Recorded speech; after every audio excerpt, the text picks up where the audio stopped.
Grayscale transfère $1 milliard en ETH vers Coinbase. Que savons-nous de cette transaction? Grayscale a transféré 292 262 ETH, soit plus d'$1 milliard, vers Coinbase Prime. Cette transaction intervient alors que les ETF Ethereum Spot viennent d'être lancés, rappelant les importants volumes sortant de l'ETF Bitcoin Spot plus tôt cette année.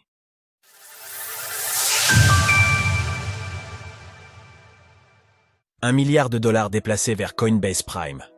Au mois de mai 2024, la Securities and Exchange Commission, SEC, a approuvé les ETF Ethereum Spot. Leur lancement, nécessitant quelques mois de préparation supplémentaire, a lieu aujourd'hui, mardi 23 juillet. La plupart des investisseurs s'attendent à des volumes similaires sur les ETF Ether à ceux observés sur les ETF Bitcoin Spot après leur lancement au mois de janvier 2024.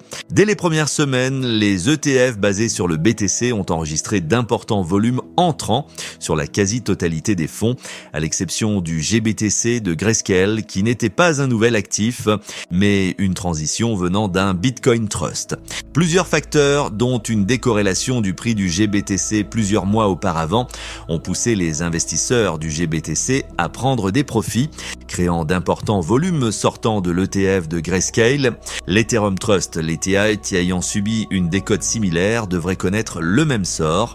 Comment investir dans un ETF Ethereum Spot ? Ainsi, dans la nuit de mardi à lundi, l'analyse on-chain a révélé que Grayscale a transféré 292 262 ETH d'une valeur de $1 milliard vers Coinbase Prime, la plateforme dédiée aux professionnels. À première vue, on pourrait penser que ce transfert a été effectué en prévision des ventes massives attendues sur l'été. Cependant, quelques heures plus tard, la totalité des fonds est revenue de Coinbase à Grayscale, répartis sur 20 adresses différentes en tranches d'environ 15 000 Ethers, soit $50 millions par tranche.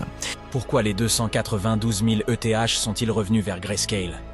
Il semble que la totalité des Ethers initialement transférés vers Coinbase ait été retransférée vers Grayscale et intégrée dans son ETF Ethereum Spot Mini, sobrement appelé ETH. Contrairement à l'ETH, cet ETF mini est conçu pour être un actif plus attrayant. Il vise à conserver 10% des Ethers de l'ETH avec des frais de 0% dès son lancement, puis 0,15% après 6 mois, ce qui en fera l'ETF basé sur Ethereum le moins coûteux du marché. En revanche, l'ETF Ethereum Spot de Grayscale commencera avec des frais de 2,5%, soit le taux le plus élevé du marché. Un ETF mini a également été annoncé sur Bitcoin. Ce mécanisme a été conçu pour tenter d'amortir les fuites de capitaux de Grayscale et maintenir une part de marché plus importante. En effet, sans cet ETF mini, le GBTC a perdu plus de la moitié de ses bitcoins sous gestion, passant de 617 000 BTC à 270 000 aujourd'hui.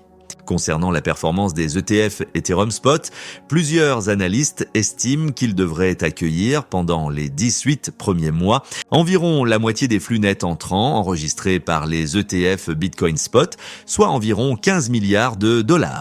En seulement 6 mois, les ETF Bitcoin Spot aux États-Unis ont accumulé plus de 900 000 BTC sous gestion et plus de 17 milliards de flux nets entrants. Retrouvez toutes les actualités crypto sur le site cryptost.fr.